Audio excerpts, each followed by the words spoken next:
Good morning, ladies and gentlemen. Welcome to this online workshop from the World Bank about ECA energy storage. And we're going to begin really quickly, but I just wanted to give you a few general tips, if you like, about what we're doing and what's happening today and tomorrow, and also on Thursday. As you know, this is a 3-day event, and today we're going to focus on regulation mainly.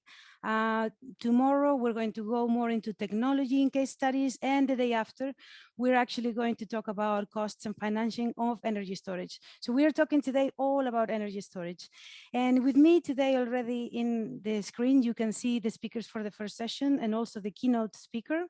So the first thing we're going to do is I'm going to ask Lucio to please unmute your microphone and give us your keynote speech. And then after that, then we'll move on to the next session. Go ahead, Lucio. Thank you very much, Belen. First of all, let me express my sincere appreciation to the participants all over Europe and Central Asian countries joining in today. We have received confirmation from about 200 people representing 22 countries, and it's a great honor to welcome you to the workshop. We are excited to see such strong interest from stakeholders in the energy storage technology. The workshop is organized by the World Bank, funded by the Energy Sector Management Assistance Program, ESMAP, and the Korea Green Growth Trust Fund. We also like to extend our appreciation to distinguished speakers who agreed to share their views and experience. Particularly, I would like to thank speakers representing ECA countries, including Mr. Demenchenkov, Deputy Minister, Minister of Energy, Ukraine, Mr. Akhimov, Vice Minister, Minister of Energy of Kazakhstan, Mr. Otaboev, Head of the Department of Generation Development based on Renewable Energy Resources and Ministry of Energy of Uzbekistan, and Mr. Dashtan, Head of the Electricity Market Department, Energy Market Regulatory Authority of Turkey. As you all know, battery storage technology particularly have been developing so rapidly, they become a critical technology for decarbonization. It plays a crucial role in managing variability of solar and wind and reducing generation from fossil fuel sources. The price of lithium-ion battery has dropped nearly 90% since 2010 and is expected to drop another 50% by 2030. Which has led to increase not only electric vehicle batteries, but also utility scale batteries. There is no doubt that developing renewable energy storage technology is critical and timely for the ECA countries' decarbonization. As you know, the World Bank is deeply committed to a green recovery based on the decarbonization of the sector and decarbonization of the economy throughout ECA. The region is unique with cold climate and high demand for heating, as energy and carbon-intensive industry sector and high energy subsidies. Many countries in the region are heavily reliant on fossil fuel, which with the 10 most carbon-intensive economies in the world are located in ECA itself. In September 2018, the World Bank announced $1 billion of our own financing to go towards enabling the deployment of additional 17.5 gigawatt hour of energy storage by 2025, more than triple the 4 to 5 gigawatt hour currently installed in all developing countries today. We aim to raise another 1 billion in concessional climate funds, and we expect this to leverage additional $3 billion in private sector investments. We also launched the new energy storage partnership in 2019. This partnership will help developing storage solutions that are tailored to specific needs and strengthen the capacity to deploy them, whether at grid scale or behind the meter. Taking advantage of the global experience, the bank is supporting ECA countries develop and scale up energy storage. Our approach is not just concessional financing public sector batteries, but also creation of enabling environments for private sector to scale up battery storage investments, like what we are doing now in Ukraine, working with the International Finance Corporation, IFC. Through analytical advisory works, the bank has supported various countries, including Kazakhstan, Turkey, Uzbekistan, and the Western Balkans. We identify benefits and develop business model for energy storage. Furthermore, the bank works on just transition that helps countries move away from coal in a just, sustainable manner to avoid that anyone will be left behind.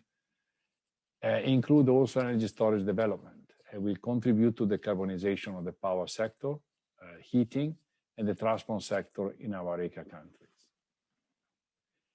In closing, the World Bank is fully committed to do everything we can to develop and scale up energy storage to enable the shift to a carbon neutral future.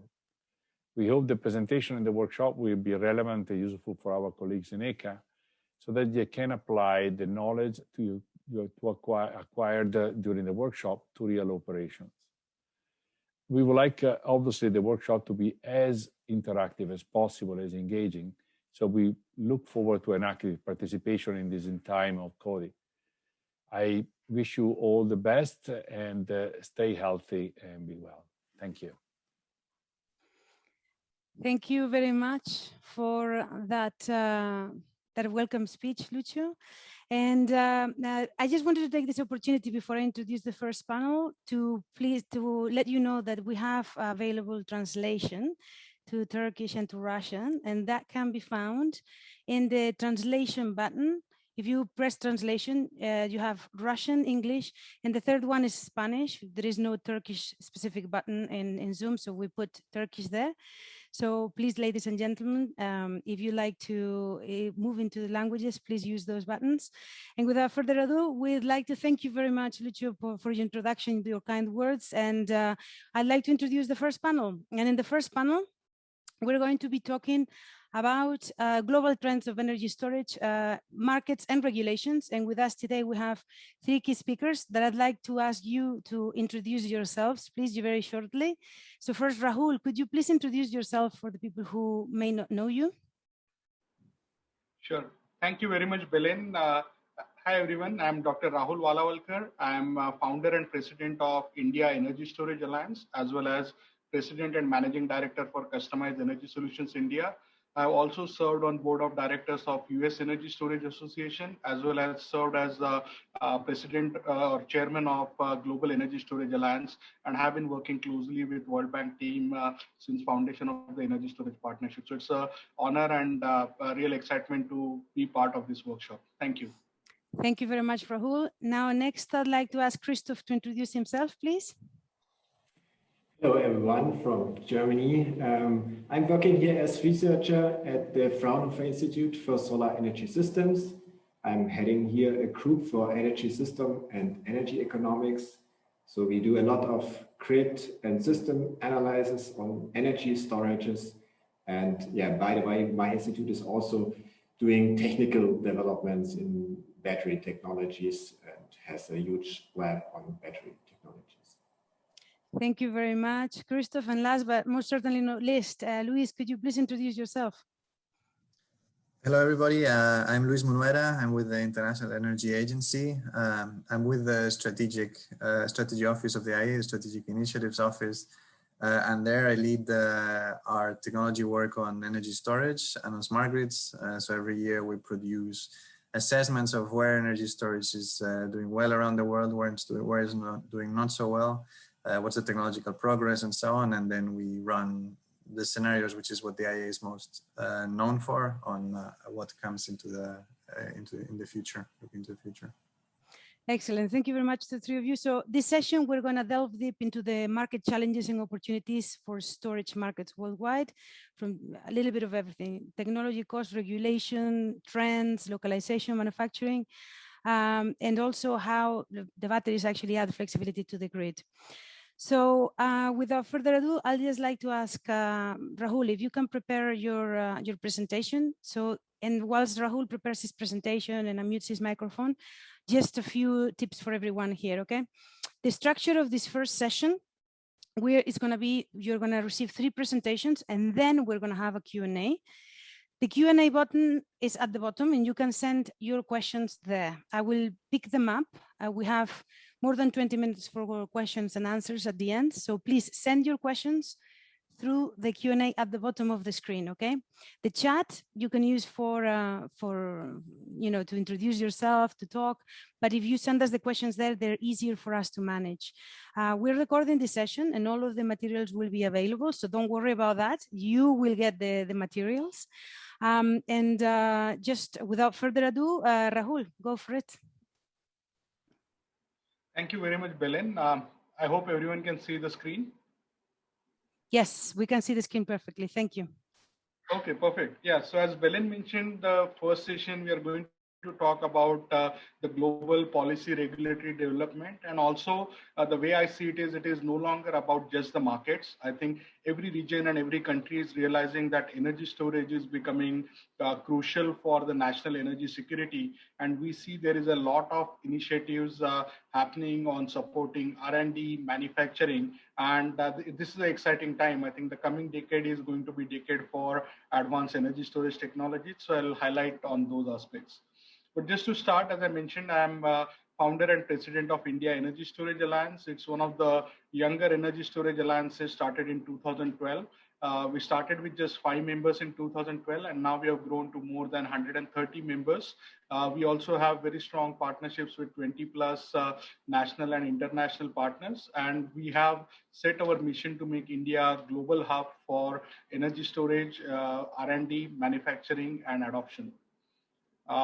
When we talk about energy storage, we are looking at obviously range of technologies. There is a lot of discussion about batteries, and definitely batteries like electrochemical batteries, lithium-ion batteries, flow batteries, aluminum air, metal air batteries. All of these have a lot of exciting opportunities. But one of the things which is IESA and many of the other alliances have been working on is to try to look at energy storage as a separate asset class, where you can use all different forms of energy storage technologies, be it mechanical in form of flywheel, or bulk mechanical such as compressed air energy storage, or traditional technologies like gravity storage, thermal storage, chemical storage in form of hydrogen, fuel cells, electrolyzers, electrical as in ultracapacitors, as well as nowadays with the advances in the power electronics, they are also playing a very key role in terms of both charging infrastructure as well as energy storage bidirectional inverters. So all these are critical components of the energy storage ecosystem. In terms of the application, there are tremendous opportunities for system operators, where we can look at energy storage for optimizing the supply mix, for enabling greater renewable integration, for providing ancillary services. We can look at storage for investment deferral in terms of the peaker as well as transmission and distribution upgrade investments.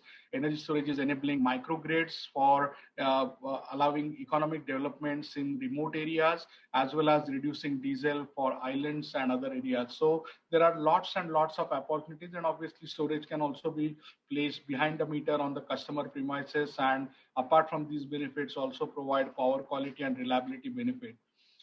A lot of interest in the recent time is also coupled with renewables, although I want to insist that storage is not dependent only on renewables. So if you are in a region where you are not yet witnessing the kind of renewable growth which is happening in US, Europe, Australia, or India, or China, but there would still be opportunities for you to integrate storage for optimizing even thermal assets. But right now, one of the biggest opportunities is the move towards deep decarbonization of the electric grid, where people are realizing that you cannot keep on just adding solar or wind, because both solar and wind have certain availability pattern based on the natural cycles, and those do not match with the typical load cycle on a day-to-day basis. So in terms of the average cost of the energy, it is great that solar wind prices are coming down, but beyond certain point, we need to make sure also the time availability of this. So there has been a lot of efforts over the last couple of decades in building large transmission lines for interconnecting different regions to try to basically provide a geographical shifting of resources from renewable rich resources to the load centers. What now energy storage allows is energy storage allows you to shift availability of renewable energy in a time. So you can take the renewable energy which is available during day with solar and use it for evening peak. And that's where you can actually achieve a much deeper decarbonization than what you can achieve just with renewables. The one area which has been very, very fortunate and which is sort of it's a cascading effect that in last 10 years, as it was mentioned in the keynote speech, energy storage technologies, particularly lithium-ion batteries, have already demonstrated almost 90% price drop. But in coming 10 years, it is expected another 50% price drop. And a lot of time when people look at these prices, they look at only the marginal cost of additional storage and they feel that no, it is still like we need to wait for another 5 years. But one key aspect which people do not realize is in terms of the energy storage, there are a number of key parameters which you need to optimize and understand your cost of levelized cost of storage. If you are doing shallow cycles, your number of cycles for which the storage can last could be exponentially higher. You need to consider round trip efficiency. You need to look at how fast you need to charge or discharge. And based on that, you can have the storage cost itself can be different. Depending on how much depth of discharge you are using in each cycle, your life can be affected. So looking at all these parameters, you need to do realistic analysis and come up with results. And when you start blending this with renewable energy, as I mentioned, you cannot just keep on adding renewables and expect that grid will just take care of it. So now when you're looking at a blended renewable plus storage as a energy source, you can significantly get a lot better benefit. And plus right now, since typically in most of the regions, people are looking at storing somewhere between 25 to 50% of the renewable energy, and the renewable energy prices are much lower than the levelized cost of storage. The blended tariff also keeps on going low. So in the Indian context, if you are looking at adding 1 hour storage, then it would add almost around 12 rupees or it's around 15 cents in terms of the additional per kilowatt hour cost. But if you're looking at 4 hour storage, since the balance of the system cost, the transformer, the PCS system and other costs remain same, that same cost for 4 hour system comes down to almost 7 rupees, which is less than 10 cents. And when you do this blending with solar, if you are doing this blending for 4 hour, then it ends up becoming around 5 rupees or somewhere around less than 8 cents. And if you're looking at only 1 hour storage for smoothing of solar, then the cost is actually 4 rupees, which is somewhere around 6 cents. So, and these prices are expected to go down as both the renewable prices as well as the prices of storage come down in next 5 years. And this is creating tremendous opportunity for commercial and industrial customers. What I'm showing on the left-hand side is these are different type of customers like a pulp and paper mill, a steel mill, someone with cooling loads such as cold storage facilities or a casting facility where there is a lot of melting and other loads which are coming in. And these are only 1 day load profiles which are shown. So as the India Energy Storage Alliance for last 2 years, we have been going to different tier 2, tier 3 cities to understand the actual power quality and reliability requirement for different customers. And that's where we have collected all this data. And what you can see it is that if these customers have to adopt more renewable energy because either they are trying to go green or just because they are trying to save money, because in India, the commercial industrial customers pay the highest tariff. So it is already much, much more economical for them to switch to renewable energy. The only challenge is their load profiles and the solar availability does not match. So by adding storage, they can start saving money right now. And in this area, we are again fortunate that over the last 7-8 years, the Indian government has been steadily modifying policies and regulatory frameworks. So since 2013, Ministry of Power, Central Electricity Agency, Central Electricity Regulatory Commission, Ministry of New and Renewable Energy, all of them have been working on identifying potential barriers and removing those. We are also fortunate that Prime Minister Narendra Modi has personally taken attention into energy storage. Energy storage last year was announced as a champion sector, and there is also a 50 gigawatt hour manufacturing mission which is launched along with a new mission which is on green hydrogen. So there are a lot of positive policy push which is coming in India. And as a result, we are projecting the India to have somewhere minimum around 400 gigawatt hour market between 2020 to 2027. And on a positive side, this market could be more than 650 gigawatt hour during the same timeline. So if you need more information about this, you can reach out to us. We also have India Energy Storage Database, which is available on IESA website at indiaesa.info, where you can start keeping track of various projects deployments, as well as manufacturing plants, recycling plants, EV charging infrastructure, R&D institutions, microgrids. This is still work in progress. So right now this is in beta. So if you notice there are some prominent projects which are missing out, then please let us know. But we are trying to make this as a centralized repository so that people can keep track of activities happening in India. And if you notice, over last 3 years already, we have gone from like deploying just some pilot projects of 500 kilowatt, 1 megawatt, to now deploying projects which are somewhere around 8 to 10 megawatt hour.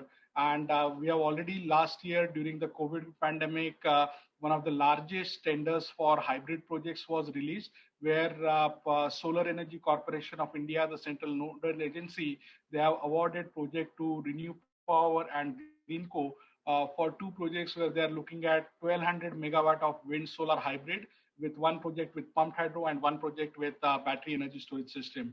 And they have won it with a levelized tariff of around 4 rupee 30 paise. This project should come online sometime before end of 22, and that should kickstart the large scale deployment of energy storage in India. So just to give you a rough idea, these projects each will have 4 to 6 hours of energy storage. So between these two entities, we are looking at somewhere around 5 to 6 gigawatt hour of storage projects deployed just under these two tenders which were released, which were completed last year. But obviously, the storage market is not only about India. We are expecting such opportunities around the globe. And again, this is just, we had picked up around top 20 regions around the world. And as a customized energy solutions, we project around 182 gigawatt of short duration and another 136 gigawatt of long duration, which is more than 6 hours of storage opportunities to exist around the world. And a lot of the separation between short duration versus long duration, that is dependent on the kind of renewable deployments they are looking, the kind of regulatory and policy framework which are being developed. So I'll use next few slides to talk a little bit more about especially US, which has been leading adoption of these technologies. And there, especially the Federal Electricity Regulatory Commission has played a key role in pushing the markets towards enabling adoption of energy storage for last more than 10, 12 years. There are already different market mechanisms available where people can look at deploying storage either as a standalone or as a hybrid asset and take benefit from capacity revenues, energy arbitrage, ancillary services. So a lot of different revenue streams are available. In terms of the actual deployment, state mandates and state initiatives are also very important. So right now, most of the storage deployment which has happened in US is either in the northeast part of US or in California. And there are around 10 states which have already come up with storage specific mandates. And we expect, similar to how in last decade renewable energy mandates were deployed, we will see a lot more storage projects and storage mandates coming up from different states in US in coming decade. I want to highlight a couple of key orders which are trying to remove barriers. So the FERC order 841, which was released maybe around 3 years back, that was built on FERC order 890. It aimed at removing barriers for participation of energy storage in wholesale electricity market. And the goal was to enhance the competition. Obviously, it is not very easy. It has taken now more than 4 years for actually starting implementation of it. But last year in September, FERC issued one more order, 2222, where they have expanded the scope of it, and they have specifically directed all the independent system operators to remove barriers for participation of distributed energy resource aggregation in ISO markets. So this is something which is a really exciting time. They have aimed a lot of details, and again, you can visit the FERC website to get more information on that. They are addressing locational requirements, distribution factor, their specific rules for reducing burden on the information and data requirements for distributed energy resource aggregation, addressing issues related to the metering and telemetry. Because in many of the markets over the last 10 years, although at a high level, the rules allowed storage participation, but specific utilities have been creating certain barriers for the storage assets to participate by putting certain ominous requirements in terms of the metering and telemetry, which sometimes actually kills the economics of some of the smaller projects. So a lot of these issues have been identified, and FERC is looking at addressing that through this order. Obviously, it is not going to change overnight. It may take another couple of years at least for this to get adopted across different regions. But since now economics is on the side of these projects, we do expect these things to move faster now as compared to a decade ago. But again, the US and India are not the only two regions. Japan, United Kingdom, Republic of Korea, all of them are working on trying to specifically addressing either RE integration, behind the meter storage, or looking at grid flexibility, system balancing. And some of the countries like Korea have specifically focused on enabling the storage deployment because they are targeting to become one of the major hubs for manufacturing. Now coming to manufacturing, as it was mentioned earlier, we are seeing a tremendous price reduction, and that is in part enabled by the growth of the manufacturing, where in 2010 around the globe, there was hardly maybe 10 gigawatt hour of total manufacturing of lithium-ion batteries, which in 2020 was increased to almost 500 gigawatt hour. And it is expected that by 2025 around the globe, we will have close to 5,000 gigawatt hour of manufacturing, and that could again double by 2030. And it is not limited only to lithium-ion batteries. On the right-hand side, you are seeing a chart showing the technological improvements happening in different forms of energy storage technologies, different types of lithium-ion batteries, as well as alternate technologies. And you can see almost in every technology, there is a significant scope of improvement. So we expect that in the coming decade, you can start seeing many new forms of energy storage technologies also reaching the gigafactory scale. Now, if you look at just 5 years back, majority of the global production was getting concentrated in China. But in last, especially 3 years, many countries, and particularly led by Europe, have decided that we cannot afford to have a dependence on any single country as a major supplier. And the COVID crisis has definitely shown that we cannot have such dependency, especially when energy storage is becoming crucial for both grid as well as e-mobility. So specifically, Europe has stepped up their game, and Europe has actually now already attracted announcements for more than 500 gigawatt hour of lithium-ion battery manufacturing across the European Union countries, plus some additional in UK. And the US is also now stepping up under President Biden, and they also have already launched a national or grand energy storage challenge. And there is a specific focus on making domestic gigafactories in US as well. India is not far behind. Niti Aayog, which is the Central Planning Commission for Indian government, they have already received approval for National Program for Advanced Chemistry Cell Battery Storage, under which they are looking at getting 50 gigawatt hour of advanced cell manufacturing in India to be established in next 5 years.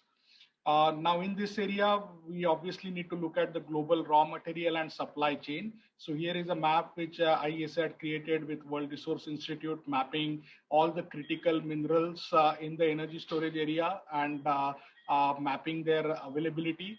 So you can see that there are going to be lots of exciting partnerships possible for regions from Latin America to Australia to Africa with this. In fact, we are right now working with World Bank for doing a complete value chain mapping for South Africa for energy storage ecosystem. There are also tremendous opportunities for early stage companies. Already within IESA ecosystem, we have more than 20 early stage companies who are part of it. We also have a partnership with UNIDO the United Nations Industrial Development Organization, for specifically helping companies, both early stage as well as established companies, in beta deployments. There is a $500,000 fund which is allocated for first year, and this project is going to continue for another 3 years. We are also seeing this innovation happening around the globe, and there is also a lot of expertise, cross-country expertise. So as IESA, we tried to recognize top 50 global thought leaders last year on occasion of World Energy Storage Day. And one other thing I would like to mention is there is a lot of talk about green hydrogen, and some people view it as a competition to energy storage or especially electrochemical storage. But the way we see it is actually green hydrogen and energy storage, or the batteries together, can actually enable us for greater decarbonization, especially if we focus on green hydrogen. And one aspect which many people miss out is, if we have to make green hydrogen economical, you need to use these electrolyzers with more than 80% capacity factor, which is not going to be viable if you are just relying on solar or wind for charging it. So the way we see it is, in fact, the green hydrogen, if it becomes really cost effective and viable, energy storage will play a key role in enabling the generation of green hydrogen itself by having wind, solar storage hybrids powering the electrolyzers. So this is something where we see there is a lot more synergy than competition, and we are encouraging such area.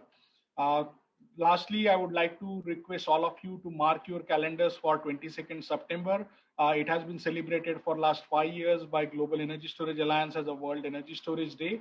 Last year, even Tesla joined us for by hosting their own battery day on the same day. And this event has been recognized by World Bank as well as many other international organizations. Last year, we had almost 25 international organizations as supporting partners. And we also had support from the Prime Minister's Office of India. You are seeing last year's speaker list led by Professor Stanley Whittingham, the Nobel Prize winner for last year. And we are looking at even doing bigger events. So if anyone of you wants to get involved, please reach out to us and stay informed at energystorageday.org. And definitely block your calendar. This year, in fact, it will be a 24-hour round-the-clock event featuring more than 100 speakers. So to conclude, over last 5 years, the policy framework for energy storage at ENVI has evolved not just in India, but around the globe. Overall energy storage sector has shown tremendous cost reduction curve, which is slightly even better than solar industry. And there are many technologies which are showing significant performance improvement potential. So in next 5 to 10 years, these things are going to become even better. There is still opportunity for deploying large pumped hydro storage. At the same time, there is also greater awareness coming up related to its environmental and operating limitation. So we do see that a lot of distributed energy storage technologies will dominate the coming decade. At the same time, some traditional pumped hydro or other innovative pumped hydro or gravity-based storage technologies can also play a role. But one aspect which I would like to urge all the policymakers, if you are attending this event, is don't please just wait for this cost reduction to happen on manufacturing side.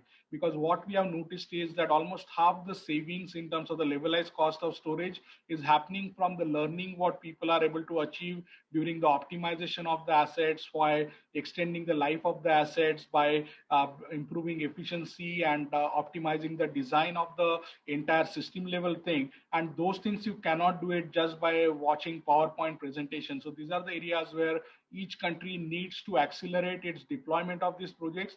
And don't worry about the initial cost for initial few projects, because every country is going to achieve exponential growth of this. So if you see as a levelized cost of all these projects in next decade, whatever money you are spending in first 1 or 2 years, that will not be even a couple of % of the total investment which you are making in this. But by enabling energy storage deployments in next 2-3 years, you can enable your country to build a robust ecosystem for these technology deployments, which can help you build a new industry in the coming years.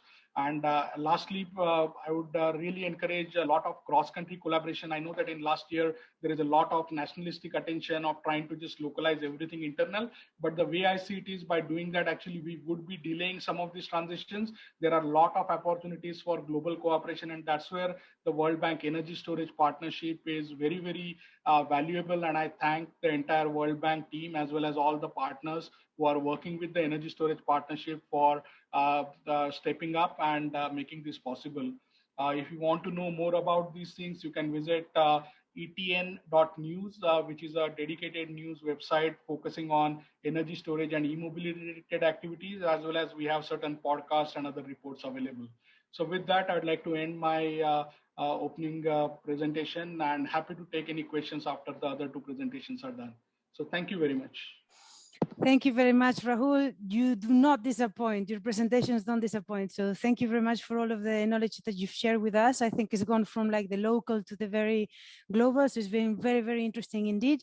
We do have some questions. I'm sure there are more. Send us your questions, Q&A box. Okay, we'll take them at the end. We do have time for it. Next, I'd like to ask Christoph to please share your screen and mute your microphone, and we'll start with your presentation. I think that it's been really interesting to see, you know, how much movement there has been the last 5 years. It certainly seems like an industry that doesn't sleep, you know, just keeps going. So, Christoph, I can see your screen. Can I hear you? Let me hear you. Yes, I think you can. Yes, perfect. Okay, so we're right ahead. Yes, welcome also to my insights today. I have created a presentation that is focusing on economic, technical, and system effects of battery storage, and I will also highlight battery storage in overall transformation paths. Of course, I will also come from also a German perspective to a global perspective, and yeah, you will see my presentation now. First of all, I also want to highlight a little bit the technological developments which we will see in the future. On one hand side, we have the existing technologies, and in the future we will also see some new technologies in battery systems. On the right-hand side, you see advanced lithium technologies. You see molten salt batteries, alternative metal ion batteries, or metal air batteries, which come up in the next 5 to 10 years. So we will see also some technological changes also in the next 5 to 10 years. If we look to the cost a little bit closer, and I have brought here some German system prices. This is not cell prices, this is system prices. So we have still also a huge competition between the different technologies. We still have also acid batteries in the market. They are also still in many applications have an economic role. Certainly also in applications with lower operating hours or lower storage operating hours, and of course lithium-ion technology, which is the most used technologies in most of the market. As we also have a look at the market shares in residential storage, we see also a broad picture. Several companies are active, having different smaller market shares available.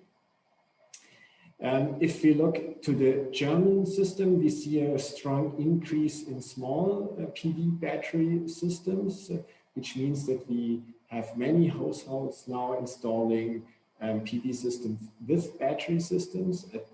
Here in year 2019, we had 200,000 systems with small battery systems. So almost 50% of the smaller PV systems are now installed with a battery system. The most important reason for this is the self-consumption increase and a higher economic benefit through this combination. But what we also see in Germany is the market of peak shaving in industry, and also increase of self-consumption. Here the grid cost can be decreased by a battery storage at peak times, where the cost for the grid access can be decreased by decreasing the peaks in the grid. What we also see in Germany is that batteries are increasing in the electricity market. This market is mainly the reserve market. It's not in the spot market, it's more in the reserve market at the moment, where batteries are in the system. Nevertheless, just to mention, in Germany still pump hydro systems are the higher energy storage capacity available compared to battery storage. Battery storage are just in the beginning of having a role in the electricity market. Then we look at a typical system, and we see here a picture in the north of Germany. You see the flat land, you see a wind park, a transformator station, and here the battery system. It's about 50 megawatt huge, and you also see the sizes of the this installation for this battery storage. And you see, of course, you have the close distance to the electricity production, and of course the close distance to the high voltage grid, which gives a good economic point for having here this battery storage for balancing both grid aspects and also renewable feed-ins. When we have a look at the long term, if we have an outlook, how are the long-term paths to a climate neutral energy system? For example, in Germany, we looked at different targets in the future of decarbonization, and I will give you some insights how the role of batteries will be increased in the future. And in Germany, we are on the way, but we are still in the beginning of a decarbonized energy system. We have to increase our renewable capacity by 4 or 5 times until 2050 to produce all the renewable energy which is needed for the electricity system, for transport, for heating, and for industry. And therefore, we will have a huge fleet of fluctuating variable renewable electricity. And our model shows that we not only use battery in the system, but we also need a huge increase of heat storage, for example, in the building sector or our heating grids. So it's not only a battery storage that we see also a heat storage. But if we go to stationary batteries, our model shows that a little bit depending on the scenario assumption, which targets we have, and if we have a full decarbonization scenario, 100% CO2 emission reduction, we see a strong increase in the next year of stationary batteries, which are necessary in the system to balance all the renewables. So we see a target of 100 to 200 gigawatt hours electrical battery storage. Of course, this can be also a pump storage option, but in Germany, our potential is already used mostly. So most of this short-term energy storage will come from batteries in a stationary application. but of course, in addition to this, also mobile batteries in cars will play a role in the energy system. But nevertheless, also in our model, we have hydrogen, and in addition to heat storage, to battery storage, in such a system with no conventional fuels, hydrogen play also a role. There is the expectation that we need about 50 to 80 gigawatt of electrolyzers, in addition to the numbers of batteries, to produce hydrogen for other applications, for industry, or also for transport, or also synthetic fuels or synthetic methane. And this hydrogen production, of 50 to 80 gigawatts has to be located in Germany or also in other countries for importing the hydrogen. So last point in my presentation, I want to have a look on the markets which we see currently in Europe. We have markets which are more related to balancing market or spot market, as I've said. We have also other markets, prosumer market, off-grid market, but we are expecting much more technical and regulatory expansions of batteries. On one hand side is more the system related, system operated, electricity grid related operation or applications that will be soon necessary in our system. Then we have, of course, the local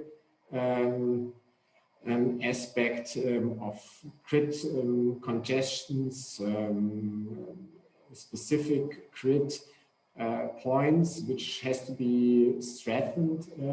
For example, our phase out of nuclear power plants will lead, for example, for good new locations for battery systems, because the old locations for the nuclear power plants can be used with their good grid connection as a good point for new storage applications. On one hand, on the other side, we also need in the balancing market the other reserve markets to be extended for battery services, because this market will increase with more renewables. And then last point, or the 2 points maybe, the peer-to-peer option, where we see that industries or neighbors can use their energy storage or share their energy storage. Very similar aspect here, this community storage, or also in combination of electric vehicle charging, where energy storage can play a role. So we see in this, we see a market expansion. On the regulatory side, we are also working in this field at our institute. In Germany, we see a high complexity of regulatory aspects on energy storage.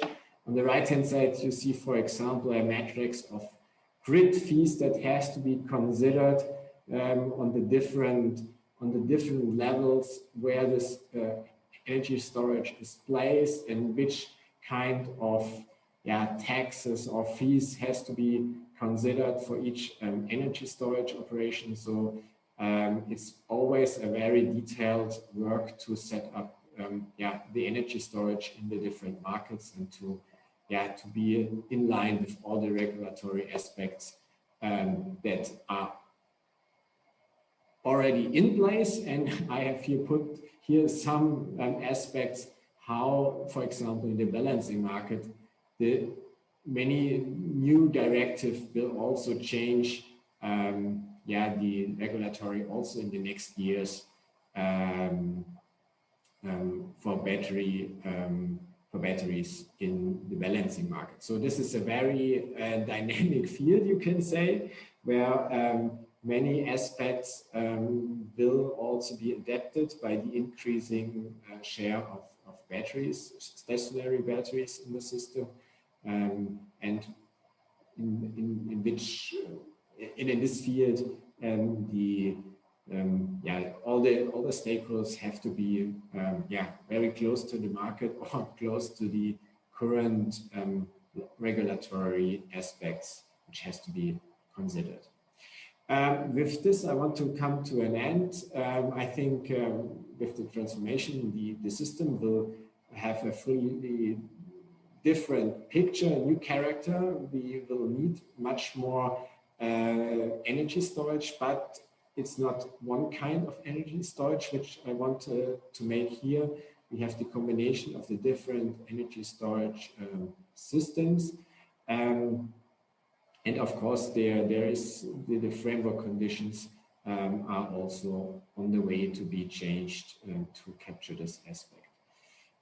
Of course, one point which I did not mention here in detail is the control and communication structure, which is also one aspect which has to be worked on in every country or in each application where battery storage are set up. And in Europe, mainly the strengthening of the European emission targets, as I've shown in my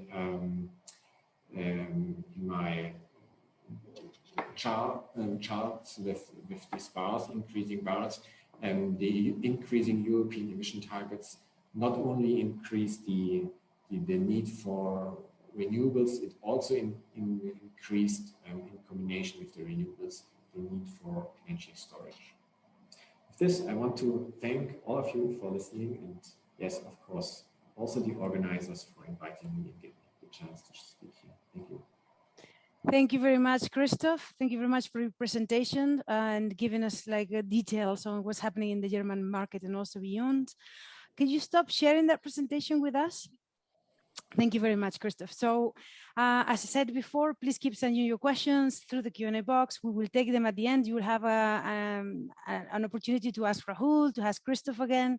But before we start, Luis, if you can please unmute your microphone and also share with us our presentation. We're really very much looking forward to see the IEA perspective and all of that. Since you crunch so many numbers and you look at so many markets, it's going to be really interesting, I'm sure. Thank you, Belen.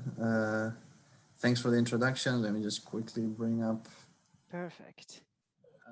Yes, so that's very much what I want to do in the next sort of 10-15 minutes to give you a bit of the high-level summary of all the number crunching that goes on at the IEA that kind of relates to storage in some way, and give it a bit of a regional flavor given the audience that we have today on those some specific countries. So I start kind of quite high level because I'll be using these terms in the presentation. So many of you will be familiar with the IEA scenarios, but we have basically these two main scenarios. What you see here is the annual CO2 emissions around the world in gigatons of CO2. And this is the scenario that we call current trend scenario or STEPS. This is where the energy system would go if there is nothing additional that happens. Then we have the stated policy scenario that includes policies that are either already in place or they are announced. And so it has a certain kind of level of ambition, but it doesn't include potential policies that will be announced at a later date. And as you can see, this scenario is not compatible with the Paris Agreement and with overall goals. Of course, stated policies includes incentives for energy storage and for flexibility overall. And then we have the Sustainable Development Scenario, which is compatible with the Paris Agreement. As you may have seen in the coming weeks, we're going to put out a net zero roadmap that will include a more ambitious pathway than the Sustainable Development Scenario. But for this particular presentation, we have not launched that publication yet. I will focus on the STS. These are the kind of main levers for reducing emissions and getting us from that stated policies pathway to the Sustainable Development Scenario. And of course, you cannot see energy storage there because it's very difficult to assign emission reductions to energy storage without double counting the origin of the electricity or the sector that it's applied in. But you see that there's a very important role for wind, for solar PV, and in general for flexibility, which is really what I wanted to show in this next slide, which is how much more flexibility we're going to need into the future and the role that storage can play in providing that. So what we see here is how much electricity systems in these different regions change from 1 hour to the next. So the net demand, so then the demand net from wind and from solar. So how does the system need to compensate for changes in wind and solar production? What you see here is the increase in demand in the EU during the halftime of a World Cup game, which of course everyone stands up and puts the kettle on, and I don't know, there's a lot of other things around the house, and demand increases. In India, we have some, I'm sorry, Raul, but it's a final of some cricket cup game or something. And then we have also, of course, demand increasing. So this is the lowest point during this particular year in terms of the biggest change that we saw. And then this is how much, if we add up all the hours of the year, this is today, how much do the systems need to kind of shift up and down? Each point is an hour in the year to compensate for that wind and solar.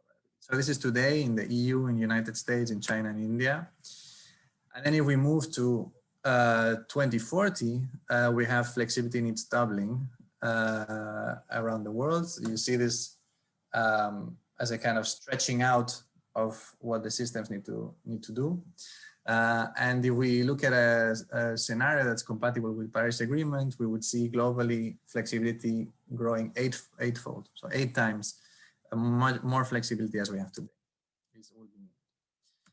Now that doesn't automatically mean investments in storage, but it means more opportunities. So we have at the IEA, we rank countries by which phase of integration of renewables they are in. Early on, with a low share of wind and solar, as you see there at the bottom, there's a certain number of options, which include mobilizing existing power flexibility, changing the way the system operates, and protection schemes, and so on. Later on, higher penetrations, targeted investment in flexibility is actually needed. And when we move to very high penetrations, all sorts of flexibility are needed. And then we're talking more about seasonal variability and so on. So just to give you a sense, so this is where countries are today, and this is where countries would be in 2030 only. And as you see in many places, for example, the EU as a whole is reaching very high shares, and some countries in the EU are where no country is today in terms of integration. So this means a lot more storage and flexibility in general to accommodate. So every year we track progress in key energy technologies relative to that low carbon scenario that I showed before. So how well are we doing in different areas? This is the assessment we did last year. And as you can see, I can't remember, I think it's 7 green technologies. That means that they are on track with the transition. And then yellow means more efforts are needed, and red is definitely not on track there. It's very much a red color there. So for storage, you see that last year we gave it a yellow. There was actually, as you will see in a second, some not very encouraging activity for the year, but we did not give it a red because we knew that there were a lot of things in the pipeline, as you will see in a second. But overall, you see that there's very few technologies that have this green color, so a lot more effort is needed across the board. So when we look at what happened since 2015 in different areas, and this is like an index graph just to show you how different things have been evolving. So we see solar and PV wind share globally, it's been increasing. This is the share of generation, not of capacity. Transmission and distribution investments have sort of remained flat. the net additions of new lines in transmission and distribution have gone down. But then when we look at what happened to energy storage, there's been a very, very important growth. And it's really important to highlight that for now, a lot of this growth depends on policies or on enabling markets where storage can compete, which is not direct support, but is still policy dependent to some degree. It's dependent on regulatory evolution.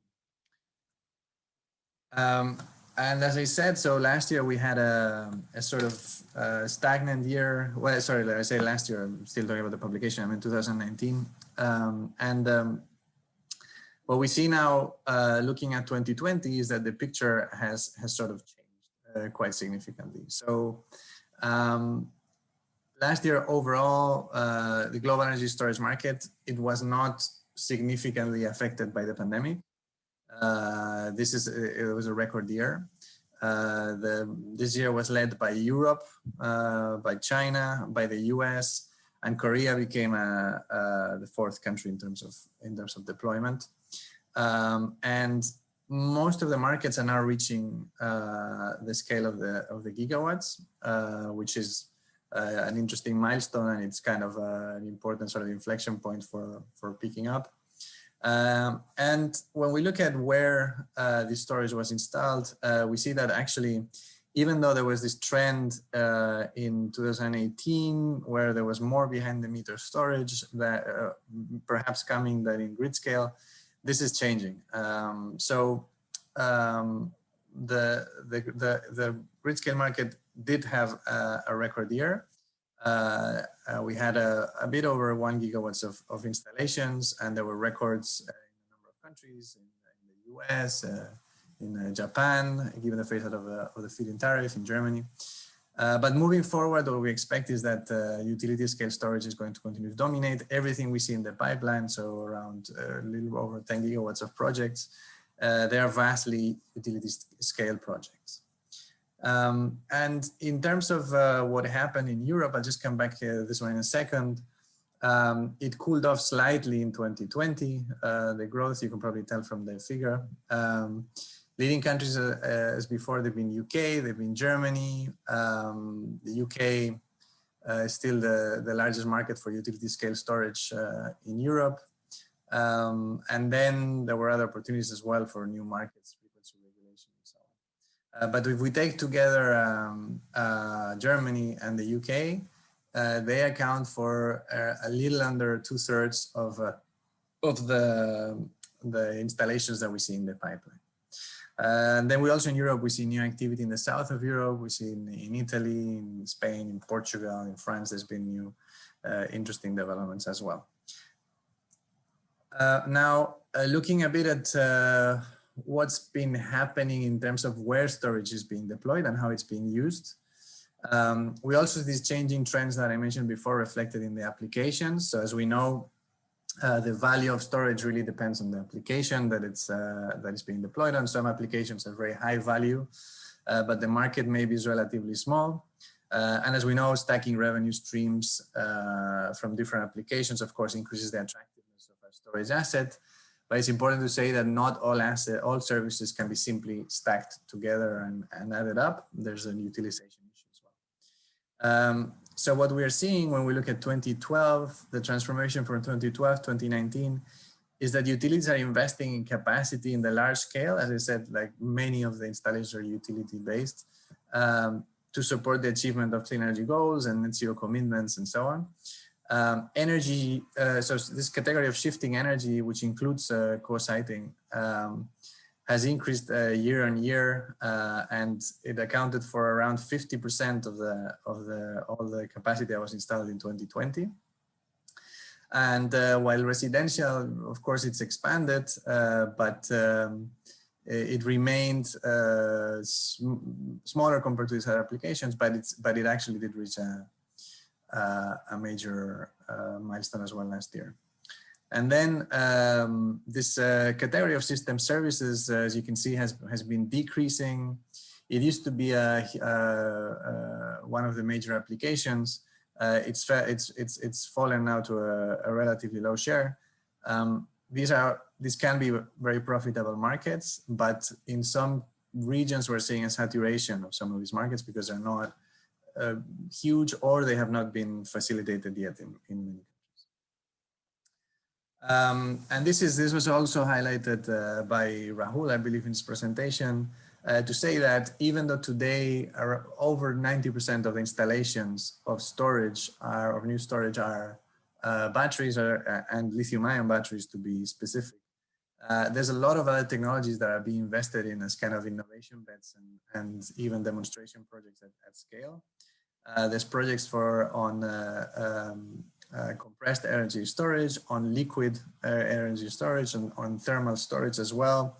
That is not only coupled to concentrated solar power, but also standalone thermal storage for a long number of hours. And then also mechanical and gravity storage have been quite interesting in the last couple of years with big investments from venture capital funds and investment funds in the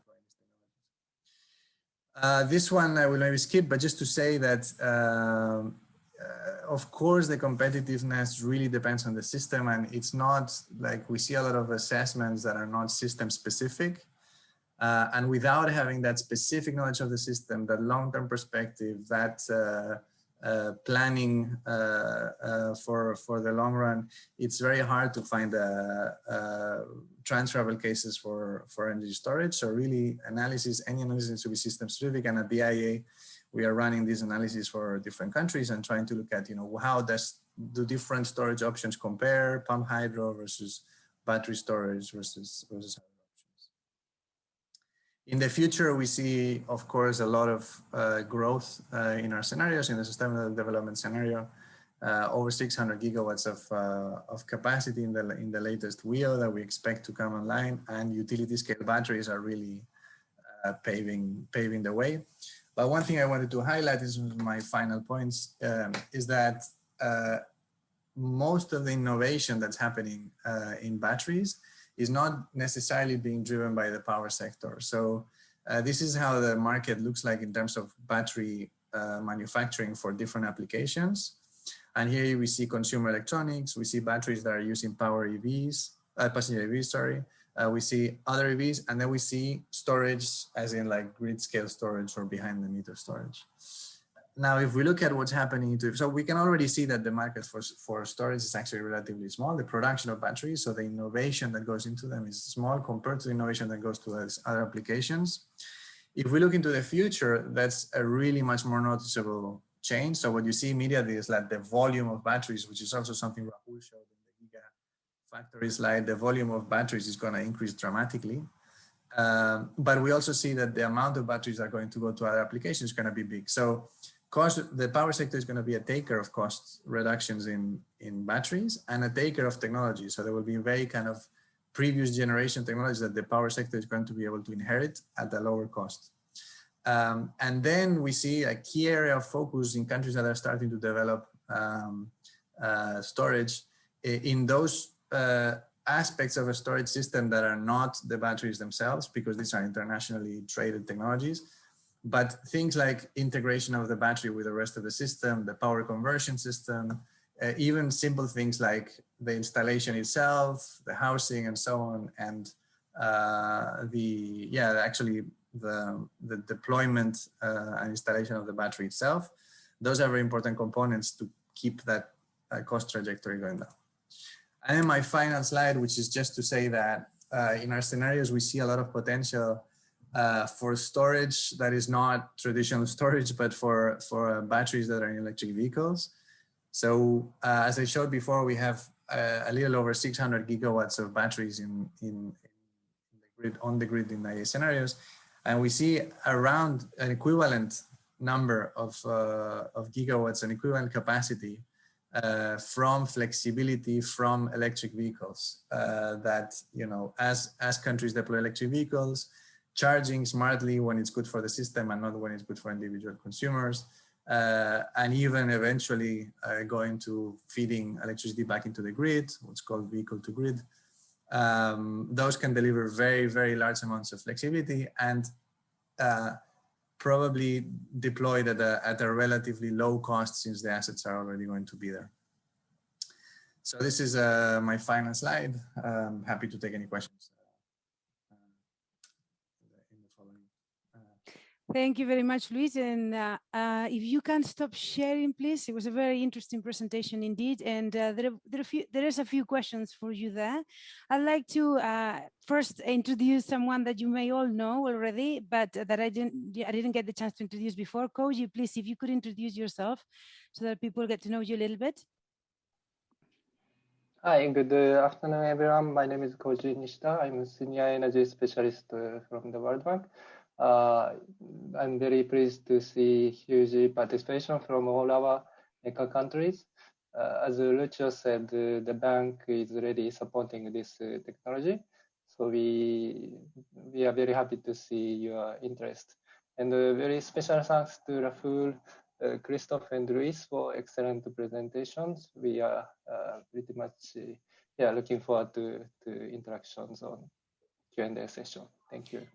Excellent. So Koji is here because actually he has a few specific questions that he can add, about specifically the ECA countries. As you know, Eastern Europe and Central Asia have very specific needs and, the specific matrices. And one of the things that I took away from all of your presentations is that every single one of you mentioned how important it is that each country has its own needs, and there is a bunch of technologies, a bunch of needs, and you need to very carefully orchestrate those two together in order to make sure that that you're taking the right steps in terms of the regulation. So let's go to one of the questions that I think will open for everyone, and I'll open to all of you, whomever wants to answer this. The question is, which case study or successful case study country region do you think the Central Asian countries could use, as a case study? So what case studies apply to European, to the ECA region? So who wants to reply to this question? Perhaps give some market analysis of where, some parallelisms can be drawn. Rahul? Oh, Koji, sorry. Go ahead. No, the question is also specifically focused on mini off-grid, the question. There is a question thereafter, yeah, we are open for any applications, especially Central Asian, Eastern Europe countries. Power grid is synchronized with the Russian big power system. So maybe, ancillary services and hybrid solutions with co-location with renewable energy. But anything you see best practice that can be applied to Central Asian countries would be appreciated. Sure. I would say that there are opportunities to learn from all different regions. So, for example, US took a leadership on looking at applications like ancillary services and created the policies like pay for performance, which actually enabled a lot of early stage deployment. And now we are seeing US also taking lead on like hybrid solar plus storage or wind plus storage with like a 4-hour kind of a storage project, which is becoming almost a default project. So any Central Asian country which has potential for doing these type of a large renewable deployment, particularly MENA region or others, I think they can learn quite a lot from these projects.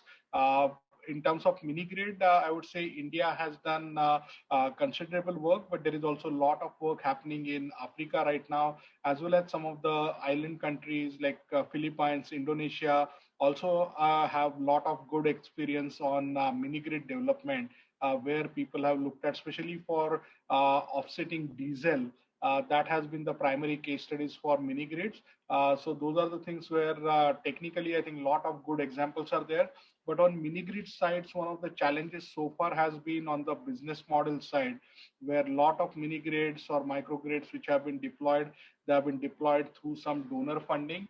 And we have done a lot of analysis under an initiative called Microgrid Initiative for Campus and Rural Opportunities, where we have found out that most of these mini grids, microgrids are not in themselves economically sustainable, although they may be environmentally sustainable. So we are right now focusing on actually trying to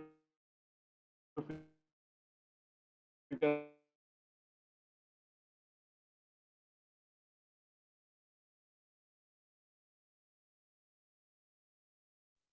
Am I the only one that is lost? Whilst he comes back, does anyone want to pick up the question there? Maybe I can continue. Go ahead until he comes but back. Can we learn that there are also different periods in time? So, of course, there is a period where the integration of renewables in the existing system is possible without any energy storage. But then it comes up when on the system side, there is more flexibility needed due to energy shifting, but also on the grid aspects, on the specific grid points which are congested and where energy storage played an important role. One other aspect I think is also clear from different countries, that the end consumer dynamics are really strong. So with PV technology as the most cheapest technology in most of the countries, nowadays, the end consumers are playing an active role in battery developments, because the aspect of self-consumption is strongly increasing, and therefore this market also has to be overlooked, or should be also plays an active role, because it decreases the renewable feed-ins, because the local battery storage is used, and I think this dynamic is which will be much more stronger in the future, when almost every house or so can have an PV system, and then the second investment into battery storage is a very logical step for end consumers. So yeah. Thank you very much, Christoph. Okay, there is specific questions here, if you don't mind, if I read a couple of them, and then we'll go from there. Okay, so question for Rahul. One is very specific, but I just thought I'll do it, is what is the C rate for the 10 megawatt project Tata Power Delhi distribution substation? So I'm sure that is a quick answer.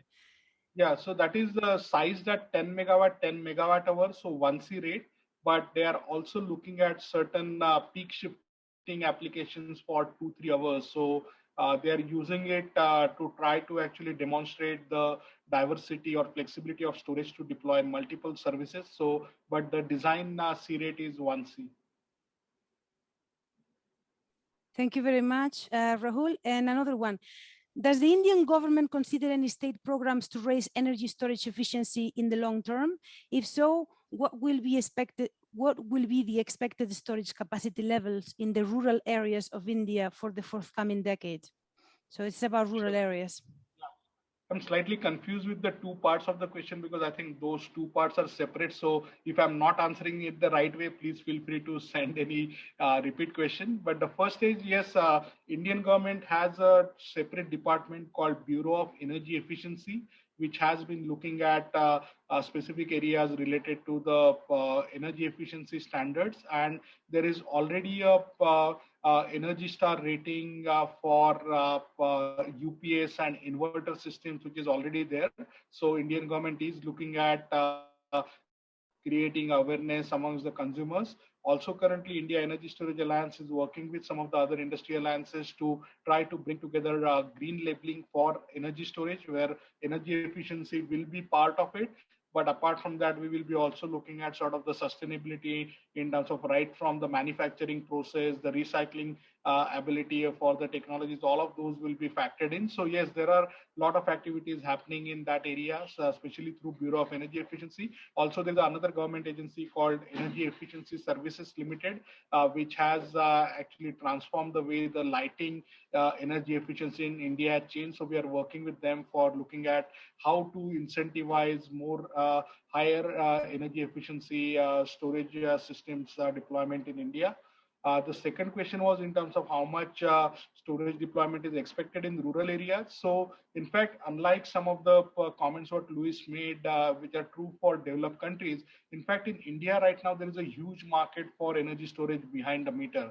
In fact, like majority of the middle class and upper middle class families have actually the home inverters or UPS systems, because the local distribution systems are very unreliable. So by default, most of the people in semi-urban areas do use storage for backup. Although they are not right now integrated with rooftop solar or those type of thing, but we expect that to change.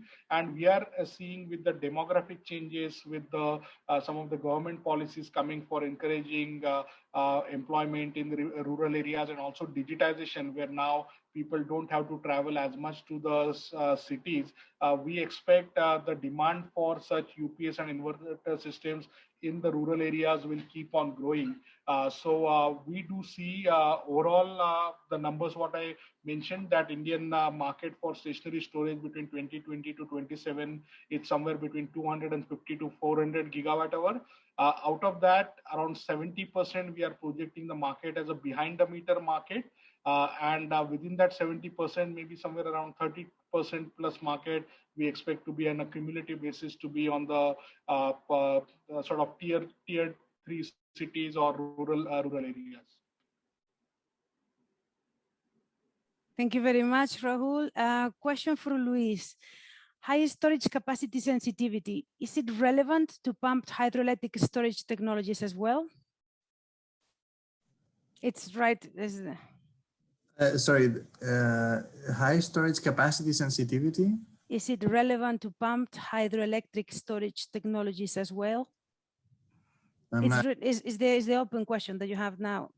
The way that I interpret it is asking you if you can get high storage capacities in pumped hydroelectric storage.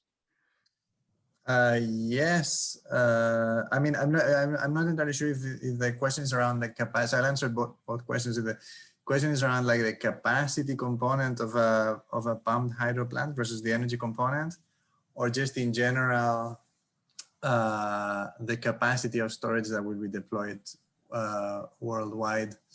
I mean, in terms of volume, like pumped hydro can store for many hours. It's a matter of enlarging the reservoir. And it's really like per unit of volume, so per hour of storage, is one of the cheapest forms of doing storage. But of course, it's very limited in terms of location, in terms of the availability of sites. Having said that, there's also new options, like for example, saline pumped hydro, and even like, you know, repurposing existing reservoirs, smaller scale pumped hydro, that are kind of expanding this potential a little bit. And countries that have, or regions that have looked at the potential of pumped hydro always comes out very, very large. In Europe, there was a study done some years ago, like 3-4 years ago, by the Joint Research Center of the European Commission, that showed that there was over 1 terawatt, so over 1,000 gigawatts of pumped hydro potential remaining in Europe, just by using existing reservoirs and augmenting them with another reservoir. So I'm hoping if there's a follow-up question on that one, happy to answer that. Rahul, go ahead. Yeah. So Luis, actually, I have one question, because again, I have been looking at some of the projections for pumped hydro for a long time. I have myself actually done detailed economic analysis for pumped hydro in US. But the challenge what I feel is sometimes I think some of these numbers end up being misinterpreted by some of the policymakers, because yes, when you're looking at a very large scale, say more than 10 hours, 20 hours kind of a large pumped hydro facility, then in terms of dollar per kilowatt hour on an installed basis, it is very low. But practically what we have done, like when you're doing like an economic dispatch of pumped hydro, it is hardly like very few days you would use that 10-hour or more kind of a capacity, right? So if you think of it in terms of the actual usable energy throughput from the pumped hydro, and consider the total capex investment which is going, plus consider the 10 plus year typical lead time for development and the capital cost of all the money which is going in, then I don't think actually pumped hydro ends up becoming a very cost effective. And this is, I think, a common problem which we see even just recently. Pacific Northwest National Labs also has done a very detailed study on comparison. And the problem which happens is, like when these type of studies are done, they assume that every day of the year for 30 years, you are dispatching that pumped hydro facility for 10 hours. Whereas what we have seen when we are doing actual economic dispatch, most of the days you will be dispatching it for hardly 2 hours or 3 hours.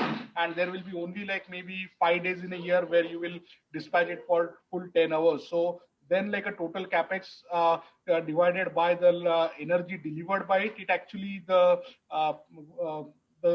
balance shifts. So I don't know if IEA has done any study or analysis on that, and if you can share any more insights, or if I'm wrong. No, I mean, you're very right. And I completely agree with that. I mean, we've done like long-term decarbonization scenarios where you really look at very deep decarbonization, times where you have like really many hours of low wind, low solar output. We really need to balance. And the market is, of course, is bigger. This market doesn't exist today. But the challenge, one of the big challenges with pumped hydro is that, battery and even other forms of storage, you can build quite fast. You don't need to have this like kind of locked into an asset. The assets in terms of pumped hydro, as you pointed out, they're like gigawatt scale, or at least in the hundreds of megawatts. And again, this is like a big asset with a big volume that is going to feed into markets that you might or might not be there in the future, or might be bigger, smaller, might be taken up by batteries in the meantime, in those 10 years that it takes you to build a pumped hydro plant. So when we talk to policymakers a lot, there's also that sense of like, pumped hydro is a long-term commitment. You need a long lead time. Whereas you have the flexibility with batteries that you can sort of, or other technologies as well, to sort of wait and see and kind of adapt to change in the system, see if the market grows, as you said, or it doesn't grow. So yeah, long answer, but yeah. The other advantage is what we are seeing, at least in India, is that a lot of time there is a lot of interest about the large solar auctions and their price, where it is in India, they are like now gone below 2 rupees, and people get very excited about that. And there is a reason for get excited. But ultimately, when you consider all the transmission, distribution charges, all the other costs which are embedded, actually the end use customer is still paying anywhere from 6 rupees to 10 rupees. So there is almost now the cost of the energy is becoming almost like a 20 to 30% of the total cost of energy delivered to the customer. And that's where if you can generate this electricity locally, even if it is, you are not getting economies of scale, and instead of 2 rupees, it costs you 3 or 3.5 rupees. Still, I think integrating storage and renewables at a distributed scale and avoiding that transmission distribution component, I think that is shifting the favor in terms of the behind the meter storage deployment. So at least in India, we are very bullish for the energy storage deployment in commercial and industrial customer segment. I don't know if that is true for every region. I guess in Germany, commercial industrial customers pay the lower rate, or same in US. So they may not have that type of incentive, but we do expect that if actually good storage companies with financing options enter India, then actually we will see a very, very rapid expansion of behind the meter storage because of this dynamic. There are a couple more questions. Is it okay if well, actually one question, but I also have one that I'd like to ask you. So the first is, what is the future of electricity storage from the market perspective? Will the storage assets belong to the system operators' infrastructure, or would producers or new market players such as electricity storage operators? So how do you see, I mean, I know that changes from market to market, but how do you see the future of this market shape up?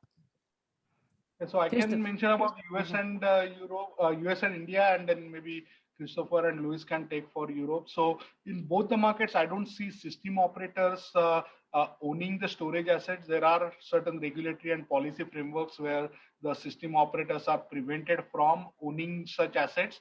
So these has to be owned by either the existing generation or the independent power producers, or in some cases, if the market frameworks allow the behind the meter asset to asset, then they can also be hosted on the customer side, but it has to be owned by one of these three, or similar to like an independent power producers, you can have an independent storage producers as well.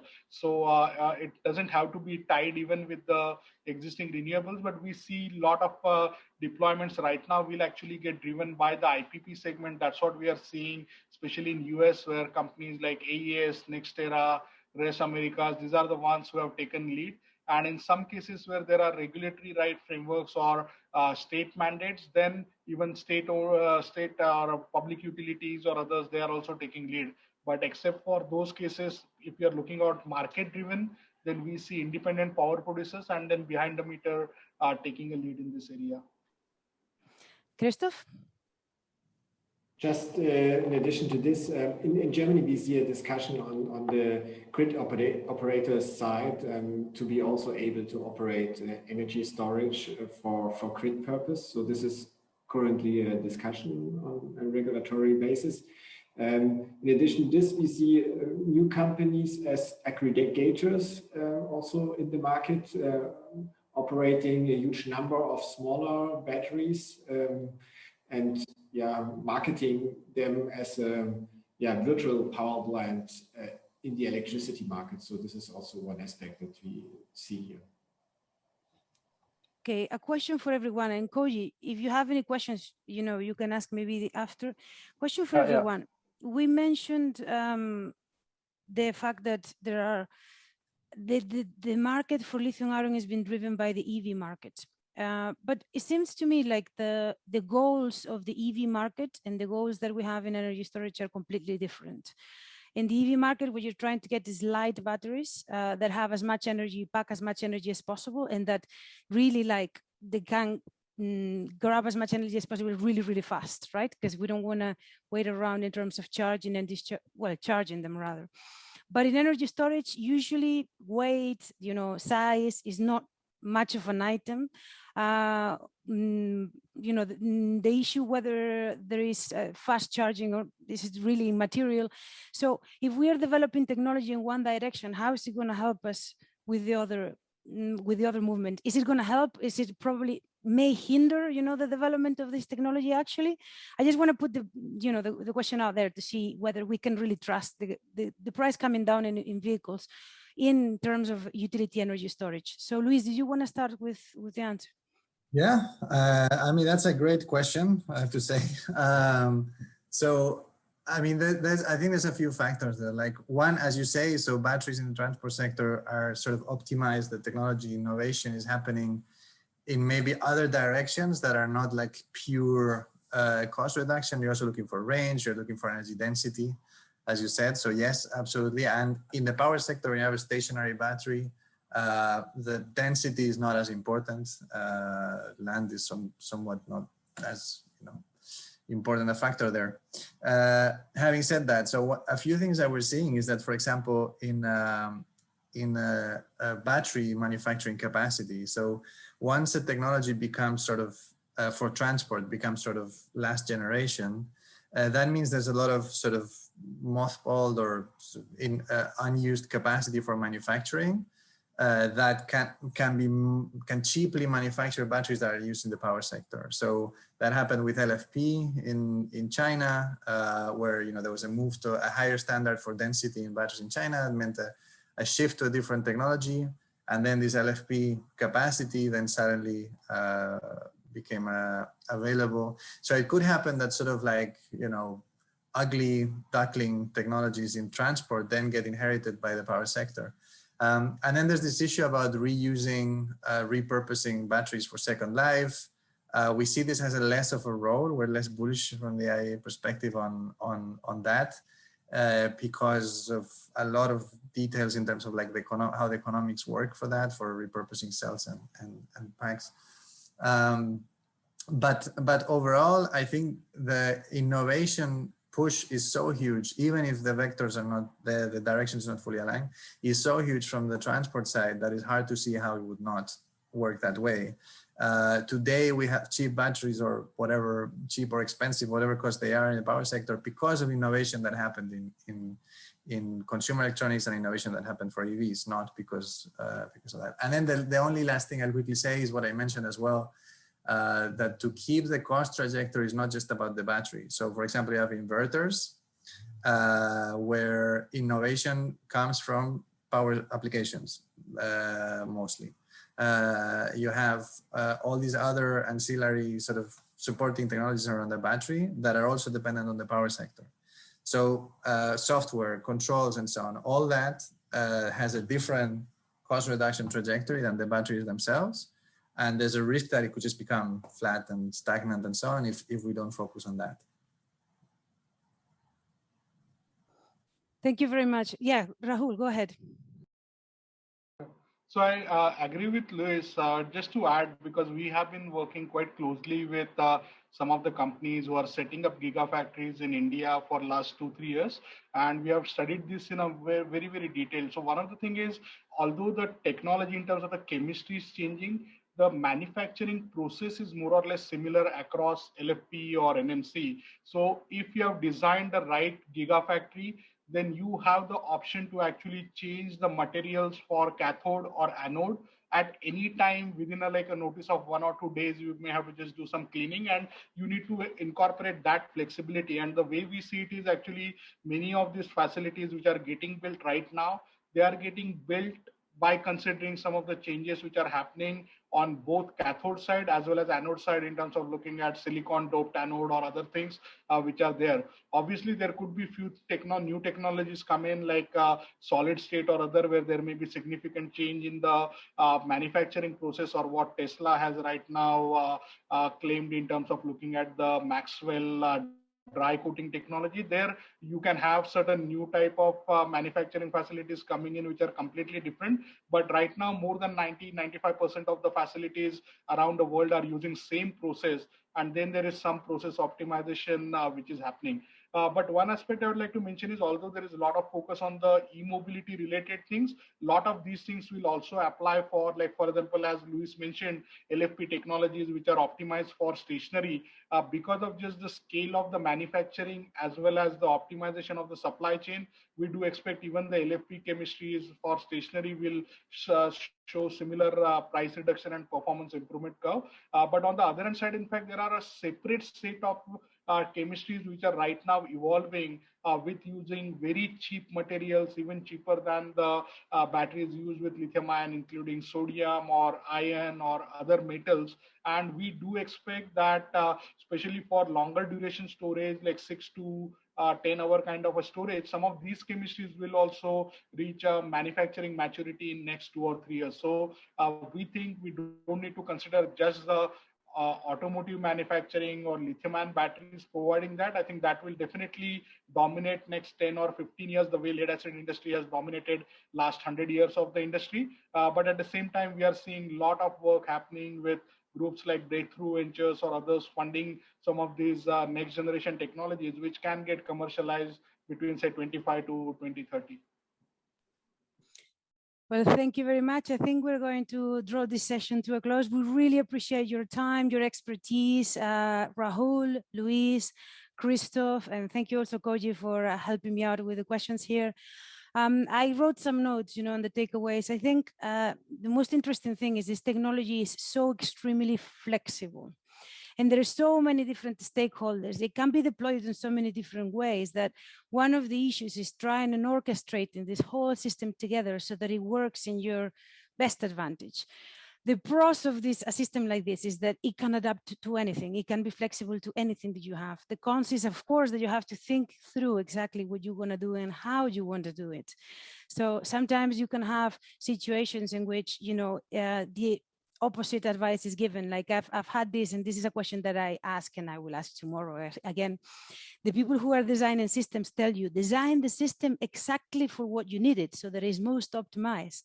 But they also tell you, make sure your system is flexible so that you can change what you use it for. And I'm like, that's a little bit of contradictory in terms of how you deploy this. But this just the fact that it's such a very flexible technology that you can pretty much take it anywhere. And there is like a number of things that you have to put together. With the right patience, with the right design, with the right approach, I think anyone can use this very successfully in their grid, and it can be a great asset to the grid. So I think this is the takeaway from me. And for all of the regulators that are in the audience, just to know that there is so much that you can do, and you can start from little so that you can gain know-how. And I think it was Rahul, if I'm not wrong, that said, invest into this now so that you can learn how to slowly deploy it more and more. So I think this is the biggest takeaway from this session. So thank you very much, all of you. A round of applause, although it's a little bit of a virtual applause. So now what we're going to do for everyone in the audience is we're going to exchange, the speakers from this session to the next one. So therefore, we're going to have a few minutes, of a break where you can go and get yourself a coffee, and then we'll see you back here in a few minutes, okay? Thank you very much, all of you, and see you next time. Thank you.